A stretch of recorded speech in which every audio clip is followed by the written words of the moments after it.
Okay, पिछली class में sir ने प्रिज्म पढ़ाया होगा मेरे ख्याल से। क्या पढ़ाया था दिखाओ जरा मुझे। किसने लिखा है पूरा? पूरा लिखा था लास्ट वाला? दिखाओ जरा।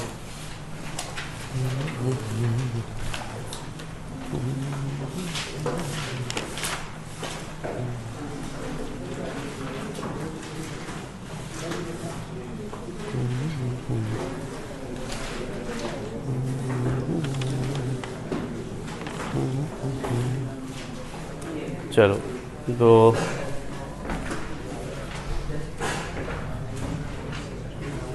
वैसे मैं तुम लोग को लेंस पढ़ा रहा था, कंटिन्यू तो मुझे वही करना चाहिए, बट पहले प्रिज्म में एक चीज़ छूटी हुई है मैं बता दूं, ठीक है? मतलब प्रिज्म छोटा सा हिस्सा है, उसको मैं फिनिश कर देता हूँ, फिर वापस लेंस में आ जाते हैं। देखिए प्रिज्म में ऑलमोस्ट सारी चीज़ें थ्योरी वाली बता दी हैं सर ने तुम्हें। इसमें एक ग्राफ होता है, angle of deviation versus I graph. I मतलब angle of incidence graph. Delta versus I, delta समझ रहे हो ना? That is the angle of deviation versus angle of incidence graph. Okay, right in the reading, delta versus I.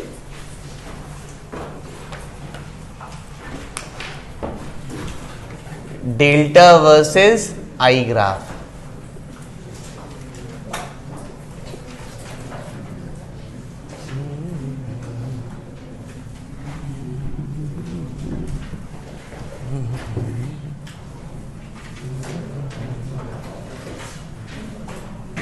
कुछ ऐसा graph आता है delta versus I. Delta versus I कुछ ऐसा ग्राफ आता है, ठीक है? डेल्टा समझ रहे हो ना क्या? Angle of deviation, I is the angle of incidence. Okay, अब ये डेल्टा वर्सेस आई ग्राफ देखो जरा। यहां पे मैं किसी अगर पर्टिकुलर डेल्टा की बात करूं ना, तो उसके लिए दो एंगल ऑफ इंसिडेंस मिलेंगे। जैसे डेल्टा नॉट में ले रहा हूं, उसके लिए दो एंगल ऑफ इंसिडेंस मिलेंगे। दिख रहा है ये?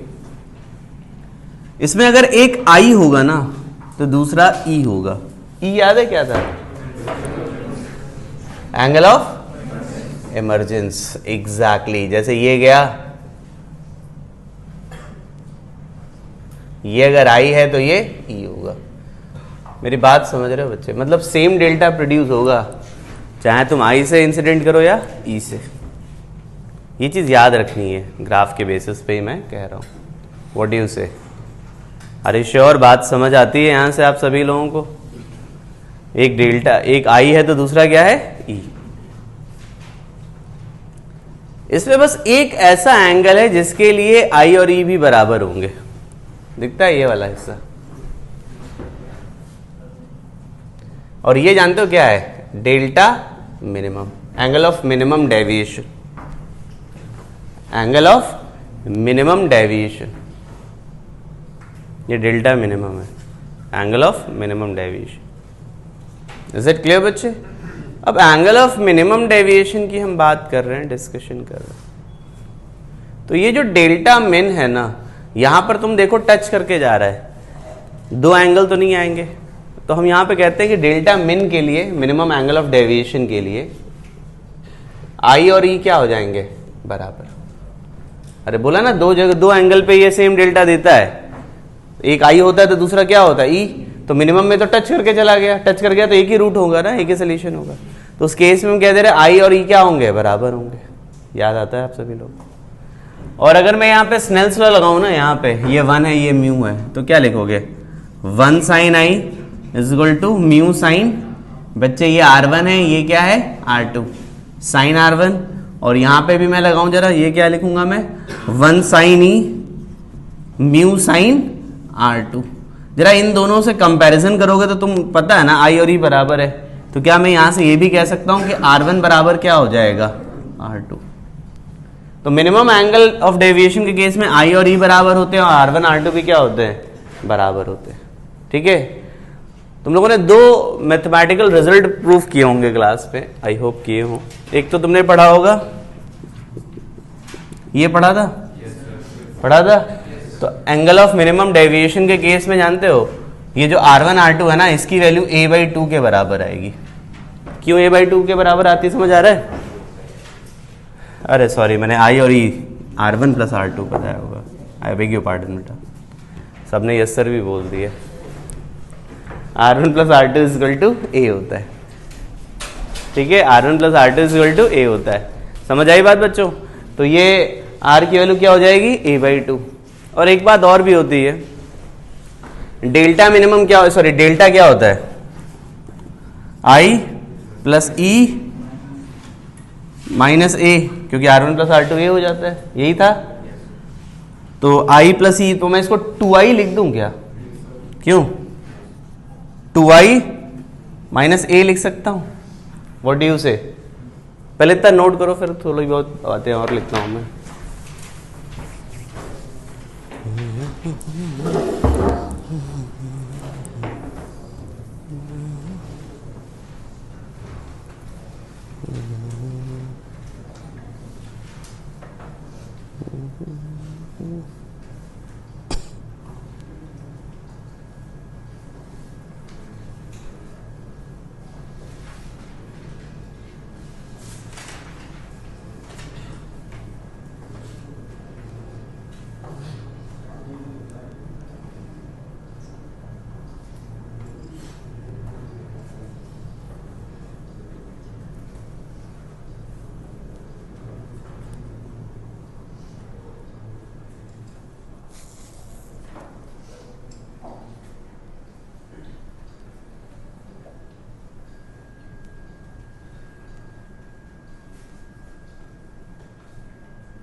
जो बात समझ आ गई है सभी लोगों को? अच्छा, यहाँ पर एक छोटी सी बात और बतानी, इनफैक्ट ये एक्सपेरिमेंट है जो अपन लोग यूज़ करते हैं, उसको भी समझने की ज़रूरत है। एक्चुअल में होता क्या है ना, यहाँ से हम लोग डेल्टा मिन के ग्राफ से हम लोग refractive index of the prism निकाल सकते हैं। We can calculate the refractive index of the prism. अब refractive index of the prism कैसे निकालेंगे, उसके लिए मैं बस लिखने जा रहा हूँ। तुम लोगों ने सब नोट कर लिया पक्का? मैं थोड़ा हटाऊंगा। Refractive index of the prism अगर मेरे को निकालना है ना, तो मैं क्या करूंगा, देखो जरा, मैं थोड़ा सा बेटा हटा रहा हूं, तुम बस यहां पे आ जाओ। ये जो मैंने लिखा है ना R1 R2 बराबर है, तो क्या मैं लिख दूं, sine I is equal to mu sine R. Mu की वैल्यू क्या आ जाएगी, sine I upon sine R. Mu is equal to sine I. I की वैल्यू यहां से निकालूंगा मैं, आई की वैल्यू ये मैं लिखूंगा साइन डेल्टा मिन, ये डेल्टा मिन ये इधर ले जाऊंगा मैं,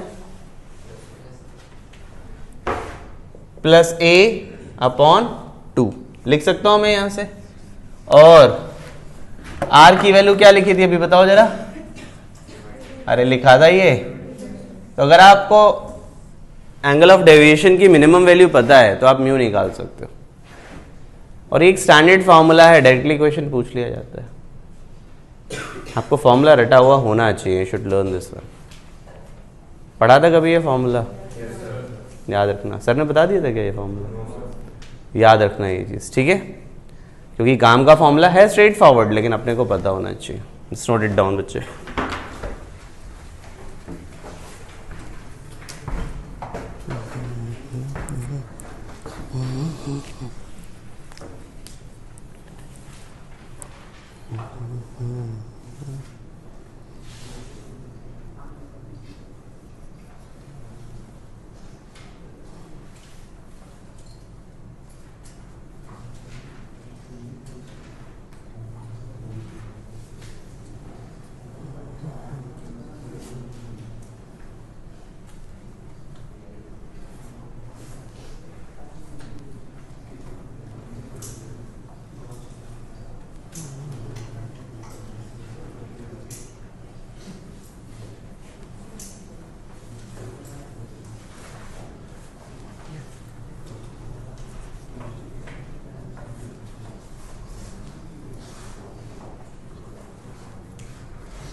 क्या कहते हो बच्चों, बात समझ आ गई आप सभी लोगों को? तो ये कहानी है, थ्योरी ऑलमोस्ट हम खत्म कर चुके हैं। हाँ, एक छोटी सी बात और बतानी है, एक छोटी सी बात। ये प्रिज्म, रेगुलर प्रिज्म हमने बात की है, हमें थोड़ी सी बात थिन प्रिज्म के बारे में और करनी होगी। कर ली थी कल? क्या बताया था सर ने, दिखाओ जरा। लाओ नकुल बाबू।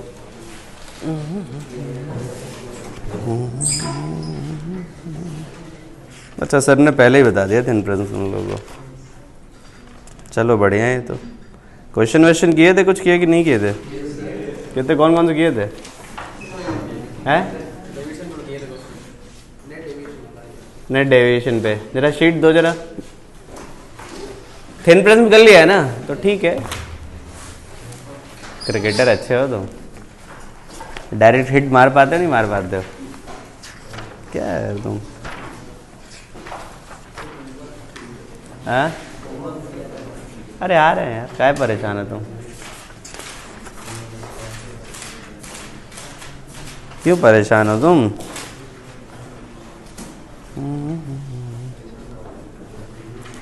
एक काम करो तुम लोग, जरा इलिस्ट्रेशन नंबर 14 और इलिस्ट्रेशन 15 करो।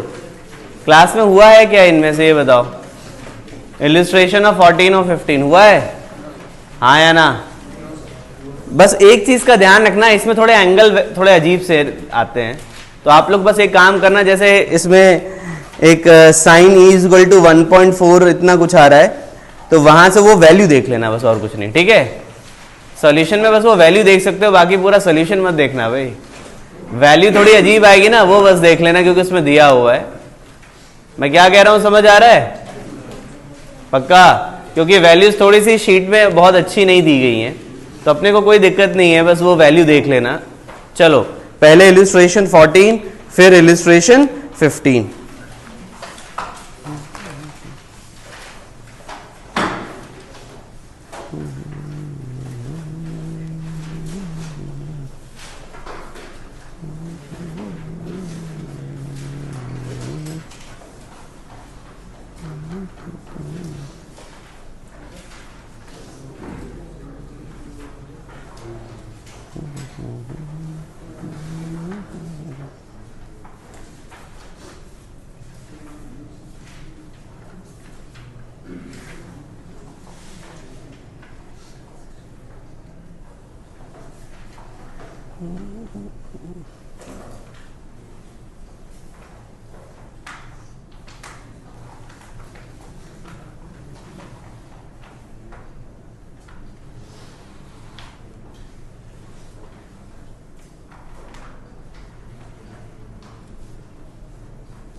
14 समझ आ रहा है क्वेश्चन, ये बताओ। सर ये जो कर्व होता है ये सिमेट्रिकल होता है? नहीं, बिल्कुल नहीं होता, तो मैं बनाता नहीं सिमेट्रिकल। तुम्हें क्या लगा मेरी ड्राइंग मिस्टेक हो गई है क्या? नहीं है। It is not symmetrical.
मुझे बताओ ये फर्स्ट वाला हुआ कि नहीं हुआ?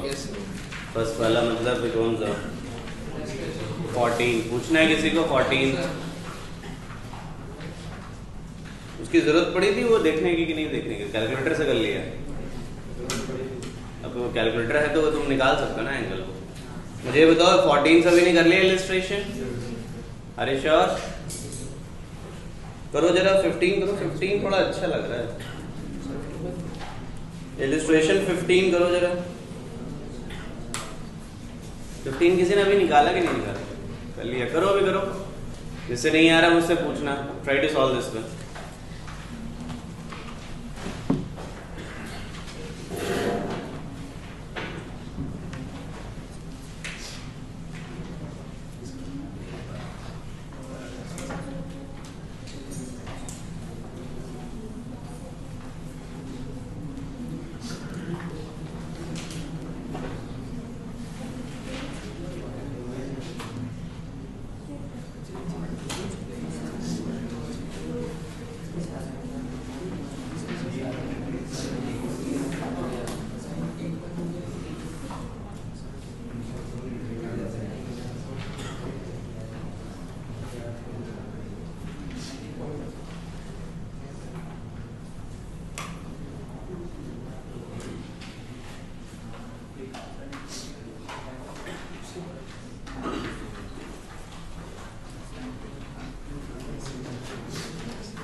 बताओ भाई क्या कह रहा है 15th में, देखो क्या कह रहा है भाई।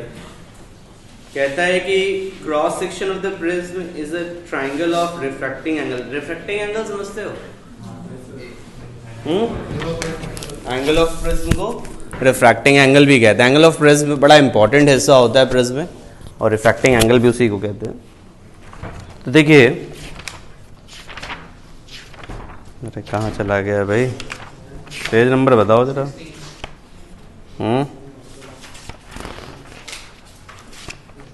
हाँ, तो रिफ्रैक्टिंग एंगल, अरे of light strikes the face AB after refraction falls on AC, what should be the minimum angle of incidence so that ray is able to escape the prism through the face AC? escape मतलब TIR ना हो। escape का मतलब क्या है? Refraction हो जाए और TIR ना हो, यही कहना चाहता है वो। और क्या कहता है, what should be minimum angle of incidence? चलो देखते हैं। ऐसे क्वेश्चन आपको मिलेंगे बच्चे, और भी मिलेंगे, और आप देखिएगा यहाँ पे।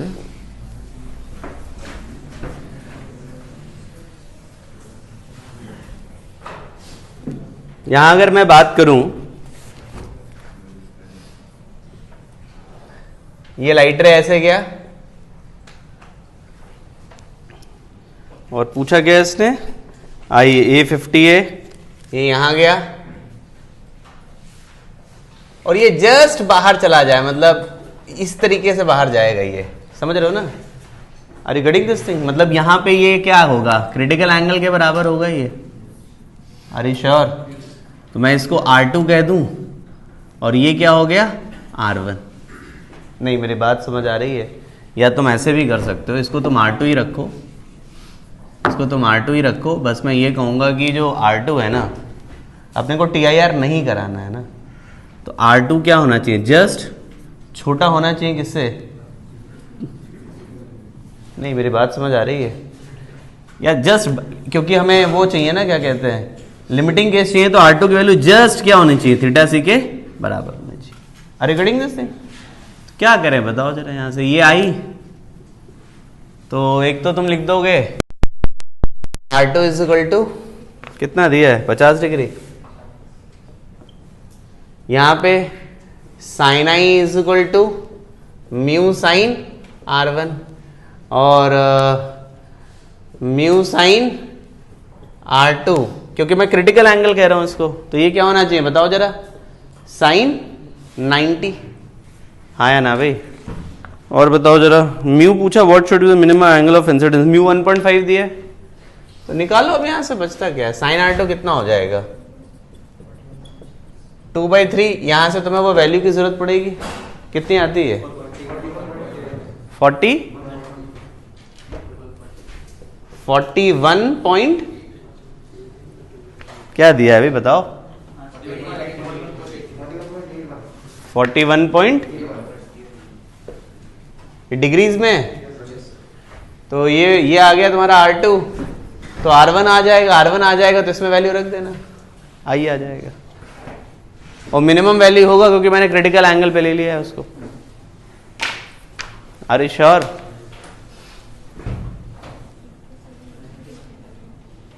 नींद वींद में तो नहीं हो ना तुम लोग? बड़े मतलब तुम लोग का जवाब ऐसे आ रहा है जैसे कि नहीं तो सो रहा हो बच्चा, जगह जगह के पूछा जाता है बताओ ये क्या हुआ, क्यों राम सा सो रहे हो क्या तुम?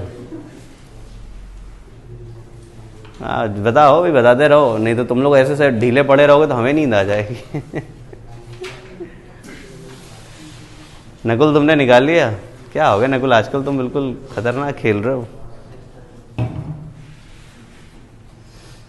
क्वेश्चन सीधा सीधा है, प्रिज्म का एक स्ट्रेट फॉरवर्ड सा क्वेश्चन है, बट अच्छा क्वेश्चन है, TIR को इंक्लूड कर लिया उसने। और प्रिज्म का क्वेश्चन तभी ज्यादा अच्छा बनाया जा सकता है जब उसमें TIR इंक्लूड हो जाए। समझते हो बच्चों? ये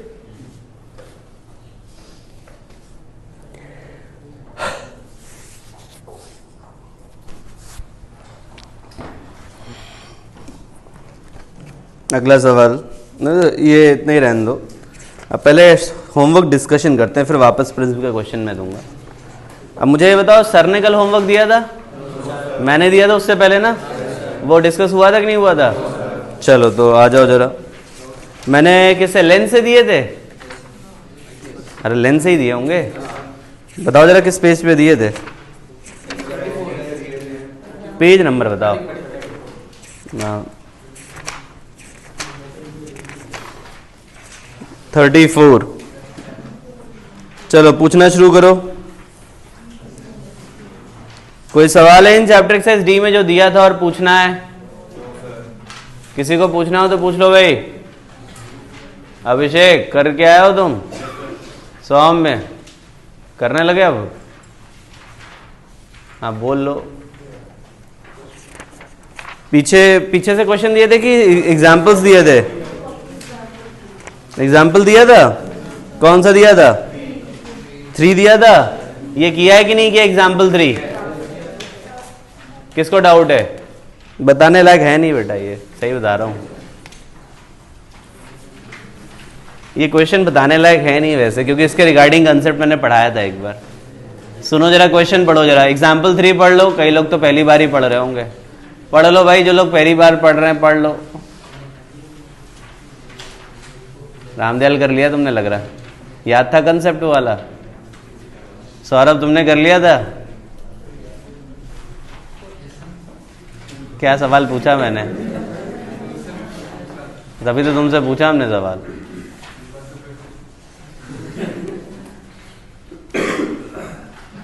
तुमने क्वेश्चन कर लिया एग्जाम्पल 3?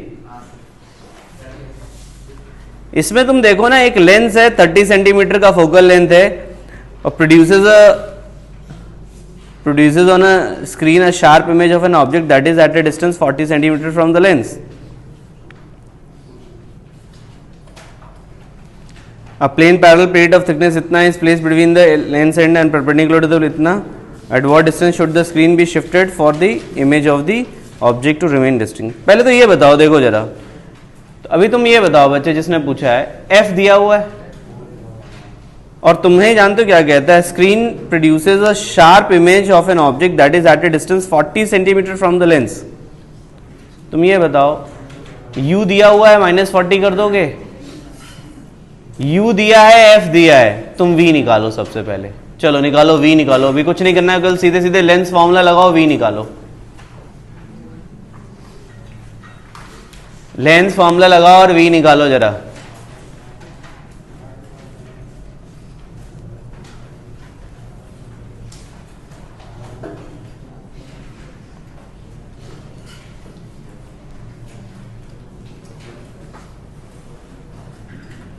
आ गया V? कितना आता है V? 120 आ गया। इतना हो गया। अब देखो उसने क्या किया, बीच में स्लैब डाल दिया।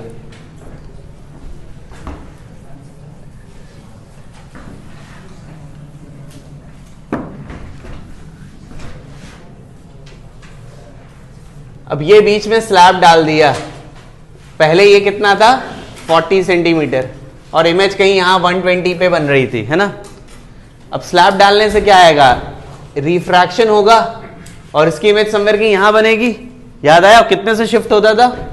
बताओ जरा। इतने से शिफ्ट होता था। जरा ये वैल्यू निकालो कितनी है? थिकनेस, स्लैब की थिकनेस, याद आया?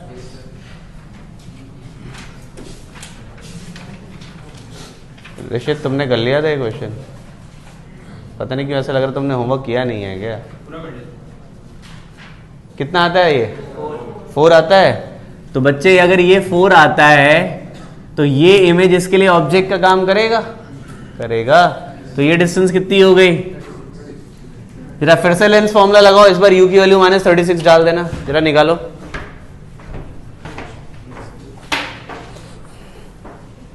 तुम लोगों ने फॉर्म तो भर दिया ना भाई? पक्का? लास्ट डेट 31 है। अभिषेक तुमने भर लिया? सबने भर लिया ना? हाँ भर देना, पता चले पढ़ते ही रह गए तुम। फॉर्म निकल गया, फिर ITI का फॉर्म पता चले भरना पड़ गया तुम्हें। भर दिया वाजपेयी तुमने? क्या फॉर्म बहुत कॉम्प्लिकेटेड है कि सिंपल सा आता है? क्या क्या मांगते हैं? आधार कार्ड मांगते होंगे, पैसे मांगते होंगे,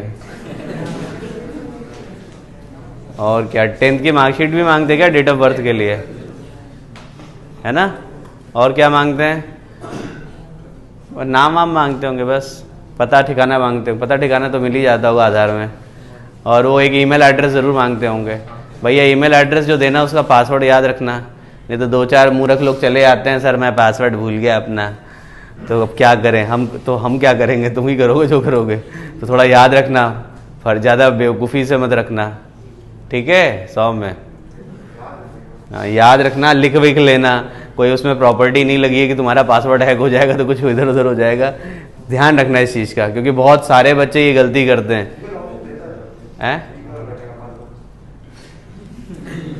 बेटा सब तुम्हारी तरह होशियार नहीं है ना, मैं मूर्खों की बात कर रहा हूँ, समझ गए? तुम मूर्ख नहीं हो, इसलिए तो मैं उनको मूर्ख कह रहा था भाई। एक से एक आते हैं, मतलब एक से एक बड़े वाले आते हैं, मतलब खतरनाक वाले आते हैं बिल्कुल। वो बताएंगे तुम्हें, इतनी सारी कहानियां देखी हुई हैं कि तब पता चलता है। तो फिर वो रोना गाना शुरू हो जाता, हमारे सर बड़ा टेंशन हो जाता है। इसीलिए यहाँ फॉर्म नहीं भरवाते आजकल। हम मना कर दिया होगा इन्होंने फॉर्म भरने से। गए थे कोई भरवाने के लिए ऊपर, तुरंत मना कर देते हैं आजकल, क्योंकि वो सरदर्द बहुत है। तो इसलिए ध्यान से भरना पहले तो।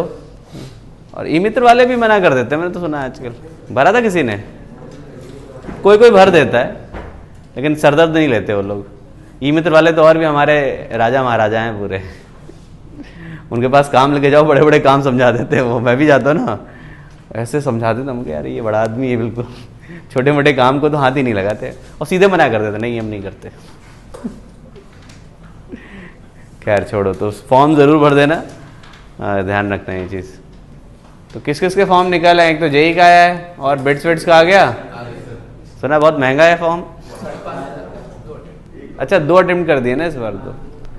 किसे भरा है तुम लोगों ने? अरे साहिल नींद बहुत आ रही है तुम्हें। कल क्यों नहीं, परसों क्यों नहीं आए थे?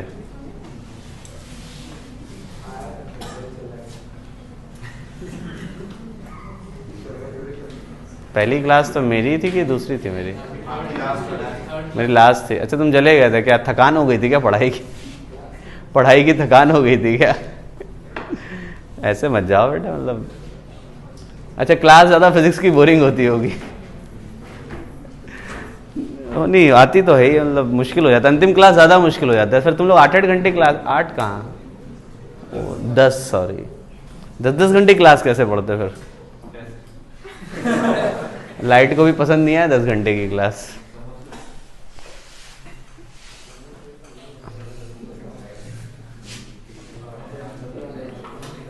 चलो तो बच्चे आंसर आया क्या ये बताओ? इससे तुम क्या निकालोगे? v निकालोगे, और पहले से 120 पे था, फिर चेक कर लो कितनी शिफ्टिंग करनी पड़ेगी। अगला सवाल हो गया एग्जाम्पल। ये पीछे ऑब्जेक्टिव वर्कशीट से दिया था क्या?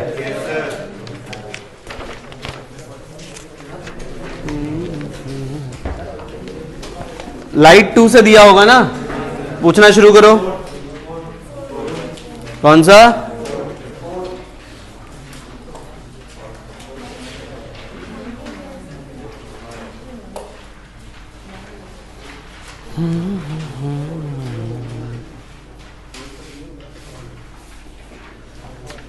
अभी छोड़ दे इसको, आज पढ़ाता हूँ। कॉम्बिनेशन ऑफ लेंस का क्वेश्चन है। अगला सवाल कौन सा बच्चे? 6th।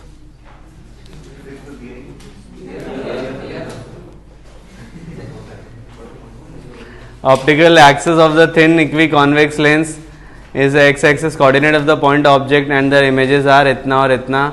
Lens is located at. बेटा एक काम करो, लेंस की कोऑर्डिनेट तुम optical axis of the thin convex lens is the x axis, तो लेंस तुम्हारा एक्स एक्सिस पे होगा, ठीक है. और बोला है उसने, और आपसे कोऑर्डिनेट पूछा है तो ऑप्टिकल सेंटर का कोऑर्डिनेट है, तो तुम एक काम करो x,0 ले लो. x,0 ले लिया, ऑप्टिकल बेंच की वजह से डर गई हो तुम, और कुछ नहीं बेटा. ऑब्जेक्ट जो है ना तुम्हारा, वो तुम्हारा है -40,1 -40,1 इमेज है 50, -2 और इसको तुम x, 0 ले लो। बेटा यहां से यहां तक की दूरी कैसे निकालोगे? x -40 हो जाएगा। अरे कोऑर्डिनेट का डिफरेंस लोगे, ये u हो जाएगा, ये v कितना हो जाएगा? 50 - x हो जाएगा। Is it clear? उसके बाद 1/v - 1/u is equal to 1/f। मतलब ये लिखेंगे 1/v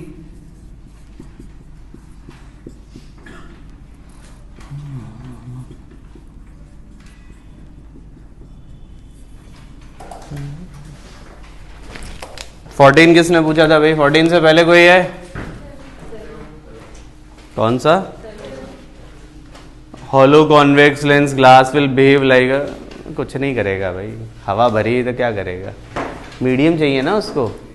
बेटा ये बताओ ना, ये एयर है, ये एयर है, क्या रिफ्रैक्शन करेगा? कुछ नहीं करेगा। जो थोड़ा बहुत रिफ्रैक्शन होगा इतने से होगा, इस वाली सरफेस से। मतलब वो कर्व की वजह से कोई फर्क नहीं पड़ेगा। इसके पास जो भी थिकनेस होगी ना, बस उतने से रिफ्रैक्शन होगा। इसके पास जो थोड़ी सी थिकनेस होगी उससे होगा। बाकी लेंस की तरह तो बिल्कुल काम नहीं करेगा ये। मेरी बात समझ रहे हो? चेक करो ऑप्शन क्या होगा। कहाँ गया? कॉन्वेक्स लेंस, कॉनकेव लेंस, सब गलत है ये तो। थिन ग्लास प्लेट ये हो सकता है, यही होगा इनफैक्ट सी पार्ट, कि थोड़ा बहुत जो भी थिकनेस है उस बाउंड्री के पास, उससे रिफ्रैक्शन हो सकता है। बाकी बेटा देखो, जब तक μ1 μ2 अलग अलग नहीं होते ना, रिफ्रैक्शन नहीं हो सकता। तुमने बाहर का मीडियम एयर रखा, अंदर का मीडियम एयर रखा, तो रिफ्रैक्शन नहीं हो पाएगा यहाँ पे। मेरी बात समझते हो ये बात? 14 से पहले और कोई?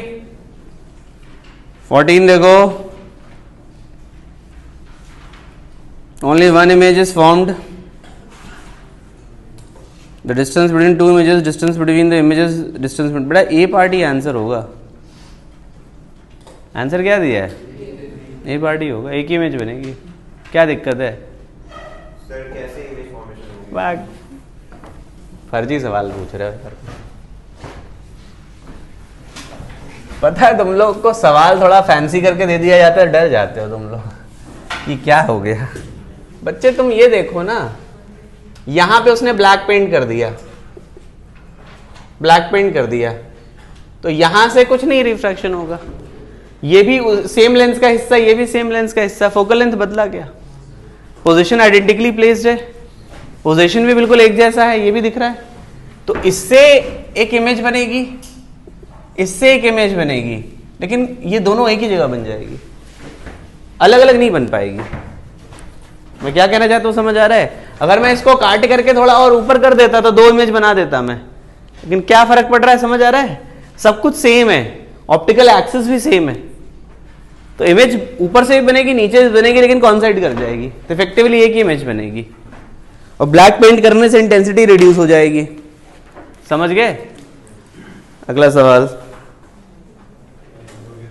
हो गया? हेडिंग लिखो, कॉम्बिनेशन ऑफ लेंस।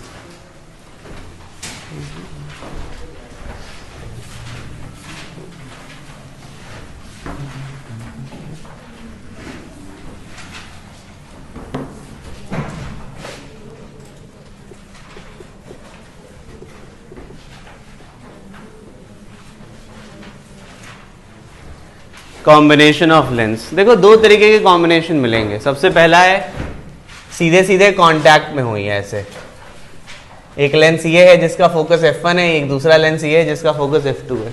सीधे कांटेक्ट में, सीधे सीधे टच कर रहा हूं। मेरी बात समझ गए?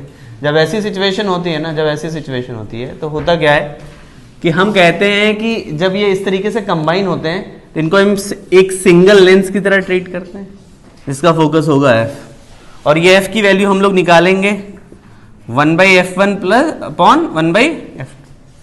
दो है तो ये है, एक और होता तो 1/f3 आ जाता, एक और होता तो 1/f4। अब ये बताओ, जब इन दोनों को डायरेक्टली तुमने कांटेक्ट में रखा और तुमने एक लेंस बना दिया, इसे कैसे बना दिया? एक लेंस। तो एक लेंस से अब जो भी इमेज फॉर्मेशन पूछेगा कर लोगे तुम? एक लेंस से जो भी इमेज फॉर्मेशन करने को बोलेगा तुम कर लोगे यहां से?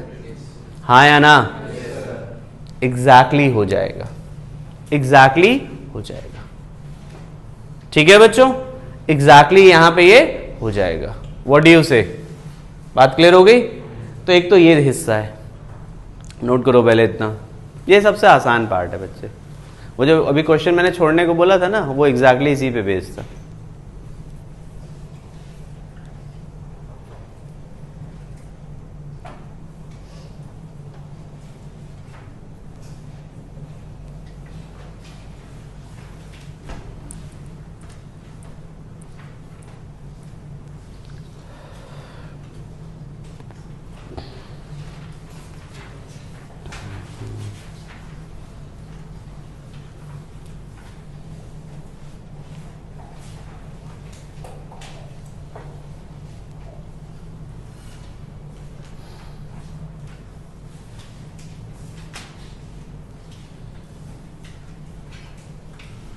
क्लियर हो गया आप सभी लोगों को?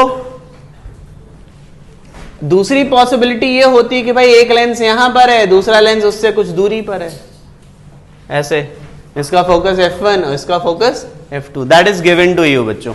इसमें जब सॉल्विंग करते हैं बहुत सीधा सा पार्ट है, इसमें तो और भी कोई दिक्कत नहीं है। आप एक काम करो, ये ऑब्जेक्ट है, इसका रिफ्रैक्शन करो। अब बताओ, इससे रिफ्रैक्शन फॉर्मूला लगाओगे, इसकी इमेज आएगी, आगे इमेज, ये इमेज इसके लिए ऑब्जेक्ट का काम करेगा, फिर से रिफ्रैक्शन होगा और ये फाइनल इमेज बन जाएगी। तो 2 बार रिफ्रैक्शन फॉर्मूला यहां पर लगाना पड़ेगा। क्या कहते हो बच्चों, याद रहेगा?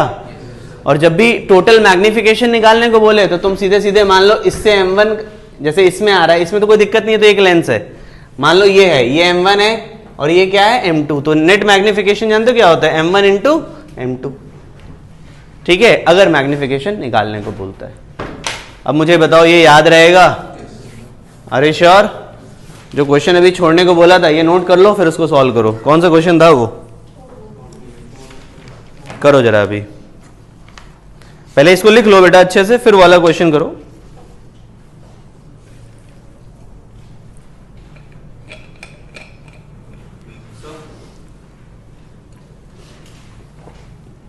मैग्निफिकेशन वाला फॉर्मूला कभी भी आ सकता है ना, लेंसेज के बीच में कितना भी डिस्टेंस। मैं अगर ये नहीं भी बताऊं ना तो भी तुम सिंपली 2 बार मैग्निफिकेशन करके लिख सकते हो। ये तो मैंने एक स्टैंडर्ड फॉर्मूला इसलिए लिख दिया, नहीं तो एक बार उससे मैग्निफिकेशन आएगा, फिर वो जो ऑब्जेक्ट है इसके लिए इमेज का काम करेगा, तो एक बार उसके लिए मैग्निफिकेशन, हाइट ऑफ इमेज आ जाएगा, हाइट ऑफ इमेज आ गया तो इसके लिए ऑब्जेक्ट की हाइट मिल गई तुमको, फिर से एक बार मैग्निफिकेशन लगा दो। ये तो ये तो एक तरीके से जबरदस्ती का हम लोग फॉर्मुलेट कर देते हैं, बाकी तो तुम बेसिक लॉजिक को यूज़ करो। फॉर्मुलेशन करना इसलिए ज़रूरी हो जाता है क्योंकि तुम लोग वही रट के बैठे हुए होते हो, नहीं पढ़ाओ तो कहोगे सर ने पढ़ाया नहीं, एक आध जगह कहीं से पढ़ के चले आते हो, फिर कहोगे सर ये यहाँ पे लिखा हुआ है, इसलिए फॉर्मुलेशन करना पड़ता है, बाकी इसकी कोई बहुत वैल्यू नहीं है। मैं क्या कर रहा हूँ बच्चे, समझ आ रहा है? तो बेसिक आइडिया हमेशा याद रखो कि कहानी है क्या। तुम अगर इतने दिन से देखो मैं लेंस पढ़ा रहा हूँ, जो भी लास्ट पे भी मैंने बेसिक आइडिया तुमको समझाया था, और उसी बेसिक आइडिया को यहाँ पे भी यूज़ कर लिया, याद आया तुम्हें? वहां पे मैंने 2 अलग अलग कर्व सर्फेसेस ली थी, यहाँ पे 2 पूरे के पूरे लेंस ले लिए। जरा मुझे उसका आंसर निकाल के दो बच्चे, जरा कम ऑन, आना चाहिए जरूर।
आंसर आया कि नहीं आया ये बताओ। किसी को पूछना है तो पूछ लो मेरे से। बेटा देखो नहीं आया तो पूछ ज़रूर लिया करो। बट ये है कि दो लेंस हैं, दोनों का शेप दिया हुआ है, आप पहले दोनों का इंडिविजुअल F1 F2 निकालो और उसके बाद ये फॉर्मूला यूज़ करो 1/f is equal to 1/f1 plus 1/f2। तुमने निकाल लिया पूजा? तुम्ही ने पूछा था ना मेरे से शायद।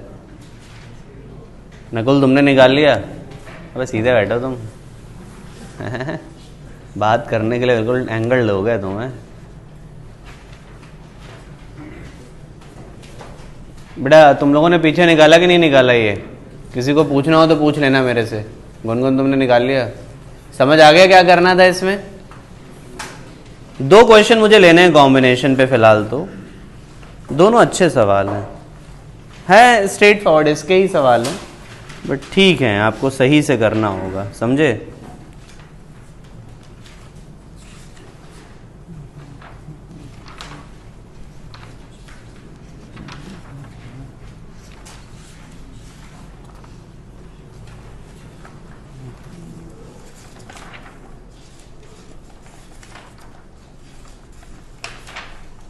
इलिस्ट्रेशन 31 और इलिस्ट्रेशन 32। इलिस्ट्रेशन 31 सॉल्व करो, उसके बाद इलिस्ट्रेशन 32 सॉल्व करना।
ये बताओ बच्चों, इलिस्ट्रेशन 31 होता है कि नहीं होता? सबसे पहले 31 की मैं बात कर रहा हूँ। आप आराम से देखो, यही कंसेप्ट लगाना है, इससे ज़्यादा कुछ अपनी अकल लगानी नहीं तुमको। सबने किया 31? सौरभ तुमसे हो गया? साहिल तुमसे हुआ कि नहीं हुआ बेटा? ये करो। 31 अगर हो गया तो 32 भी ऑलमोस्ट वैसा ही सवाल है। जिससे ना आए मुझसे पूछ लीजिएगा, I will solve this one straight away.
दूसरा वाला क्वेश्चन भी हुआ क्या बच्चों? ये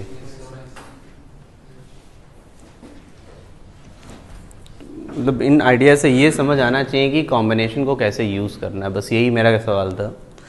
कोई नहीं, करो अभी ये 32। उसके बाद एक क्वेश्चन और करो, एक क्वेश्चन और करो।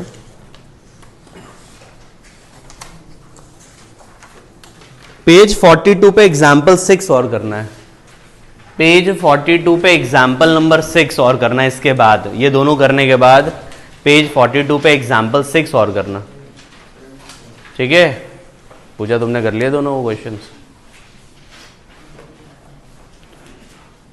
पहले वो दोनों इलिस्ट्रेशन खत्म करो, उसके बाद एग्जाम्पल 6। एग्जाम्पल 6 जनरल क्वेश्चन है, याद करना।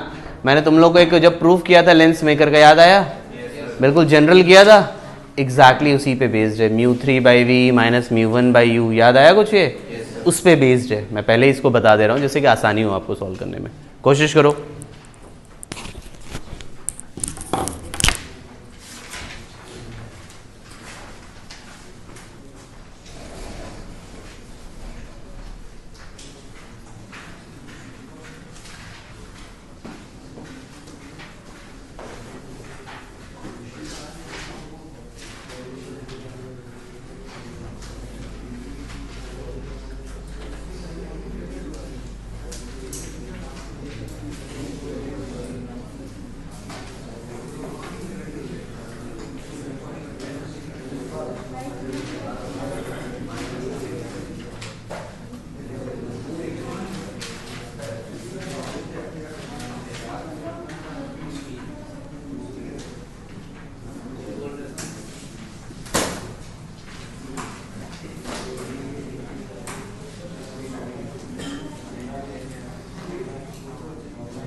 मुझे ये बताओ, ये 31 32 अब हो गया सभी से?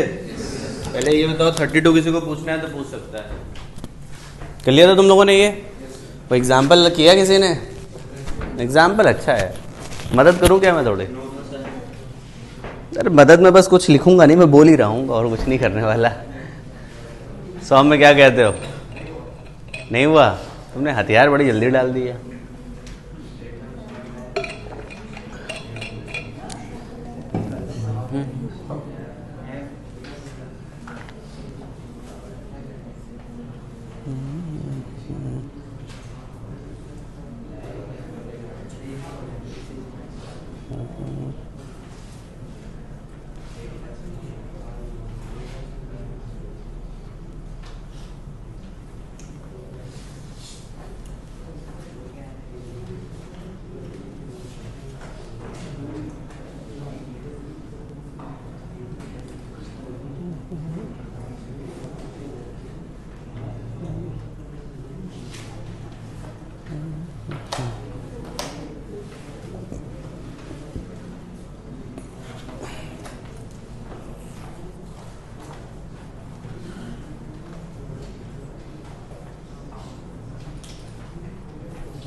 इसमें एक काम करो, सबसे पहले तो जो मैं कह रहा हूं उतना सुनो। क्वेश्चन में तुमसे क्या कहता है? An equiconvex lens of focal length 30 centimetre in air kept stationary on the surface of water. इतना पहले इक्वी कॉन्वेक्स समझते हो? दोनों रेडियस सेम है, ठीक है। म्यू की वैल्यू, ग्लास की रिफ्रैक्टिव इंडेक्स कितना है? 1.5। तुम एक काम करो, सुनो जरा। फोकस तुमको पता है 30 सेंटीमीटर, ग्लास का रिफ्रैक्टिव इंडेक्स पता है 1.5। जरा फोकल लेंथ वाला फॉर्मूला लगाओ। एयर में आई रिपीट, एयर में लिखा है ना, एयर में फोकल लेंथ। एयर में फोकल लेंथ का फॉर्मूला लगाओ। क्या लगाओगे पता है? 1/f mu minus 1, mu minus 1, 1.5 minus 1। क्यों मैंने 1.5 माइनस 1 लिखा है? समझ आ रहा है? 1/r plus 1/r, sign convention लगा दिया। जरा r निकाल के दो पहले मुझे बेटा। एयर में लगाओ जरा फॉर्मूला। ये तुम लोग की शक्ल देख के लग रहा है कुछ समझ नहीं आ रहा।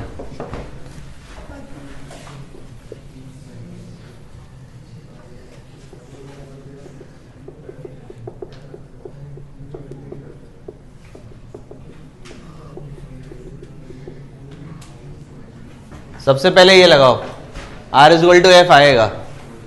इसको याद ही कर लो। जब भी इक्वी कॉन्वेक्स लेंस होता है और म्यू की वैल्यू 1.5 होती है, म्यू की वैल्यू क्या होती है 1.5, तो R is equal to F आ जाता है। देख लो, ये सॉल्व किया मैंने, क्वेश्चन नहीं सॉल्व हुआ है अभी तो, केवल ये पता चला है कि रेडियस ऑफ कर्वेचर की वैल्यू क्या है। उसके बाद अब एक काम करो, तुमको ये एयर है, ये 1.5 है और ये कितना है 4/3। निकालो जरा इक्वेशन, v निकालो जरा, पढ़ाया था ना? हाँ,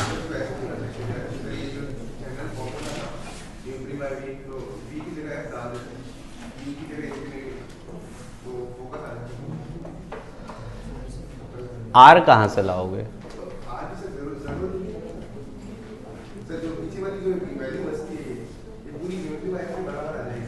किसके बराबर आ जाएगी? चलेगा, काम हो जाता है उससे, आ जाएगा, चलेगा, आ जाएगा, आ जाएगा उससे भी। निकालो जरा इससे, आ जाएगा उससे, मुझे लगता है आ जाएगा उससे भी।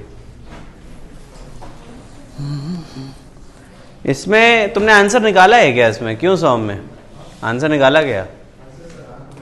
एक्चुअली एफ जो तुमने है ना, वो यहां पर जो एफ दिया है, तुमने एफ क्या लिया? यही तो है। हाँ, ये एयर में है, तुम्हें इस मीडियम में एफ निकालना पड़ेगा। तो तुम लोग बेटा इसको इग्नोर करो, जो मैंने बोला उसे ध्यान दो। तुम लोग फालतू चीज़ों पर तुरंत कान खड़े कर लेते हो। जो मैंने बताया है उसको करो, आंसर आना चाहिए। तुमने निकाल लिया क्या? तुम खतरनाक खेल रहे हो ऑप्टिक्स में, क्या बात है। नकुल तुम्हारे बगल में रह करके बिल्कुल विराट कोहली बना हुआ है इस समय। क्वेश्चन अच्छा है, मैं फिर से कह रहा हूं बच्चे, try to solve this one.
Answer आ जाए तो बता देना भाई मेरे को।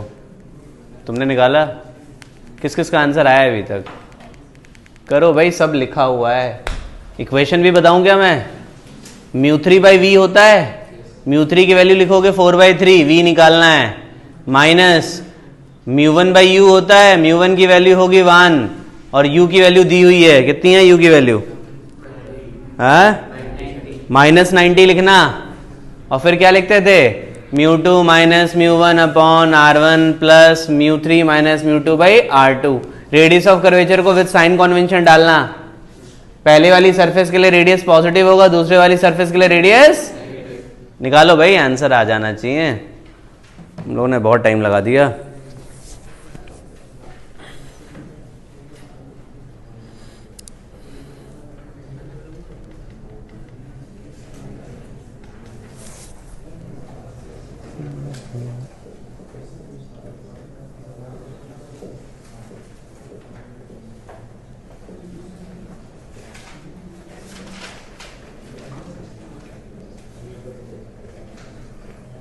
तुम लोग का आया कि नहीं है? पूजा तुम्हारा आ गया आंसर इसका? रामदयाल तुम्हारा आया कि नहीं है? ये कुछ बीमार हो गया क्या ये तुम्हारा पड़ोसी विमल?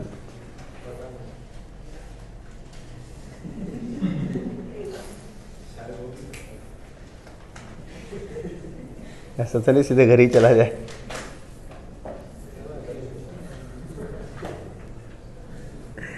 हो सकता है साहिल जैसी परेशानी हुई हो उसे भी।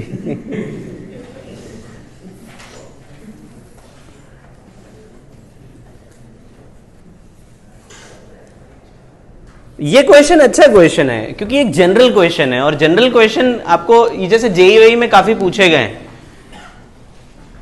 और आप ध्यान से करोगे तो आपको रिजल्ट जरूर मिलेगा। तुम लोग को आया बच्चों की नहीं आया आंसर ये पक्का?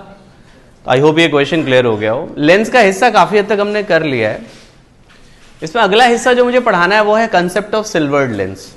वो मेहनत वाला है, अगला टर्न उसी पे खर्च करेंगे हम लोग, उसमें काफी मेहनत लगेगी। होमवर्क है आज तुम्हारे लिए, नोट करो।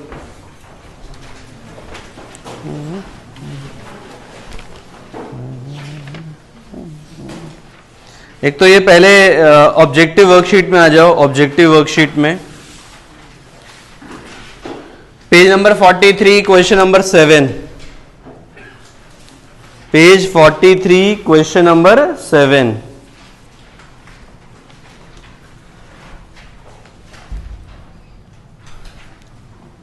क्वेश्चन नंबर 19, 20, क्वेश्चन नंबर 19 और 20, 22, 23, 24। लाइट 2 में आ जाओ। Light 2 question number 5,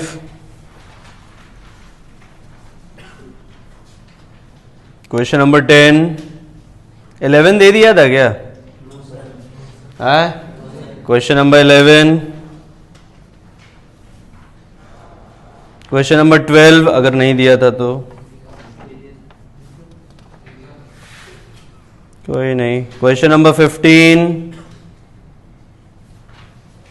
question number 17, question number 19, question number 20, 21, 22। इतने क्वेश्चंस करके आना। कल की क्लास मिस मत करना भी, नहीं तो तुमसे कुछ होने वाला नहीं है, क्योंकि वो सेक्शन थोड़ा मुश्किल है, तो क्लास में मदद की ज़रूरत पड़ेगी तुम्हें। ऑल्दो मैं थ्योरी पढ़ाऊंगा, उसी से तुम्हें काफ़ी कुछ समझ आ जाएगा, बट वो समझना बहुत ज़रूरी है, नहीं तो फिर कर नहीं पाओगे तुम। ठीक है बच्चों, थोड़ा ध्यान रखना इसको।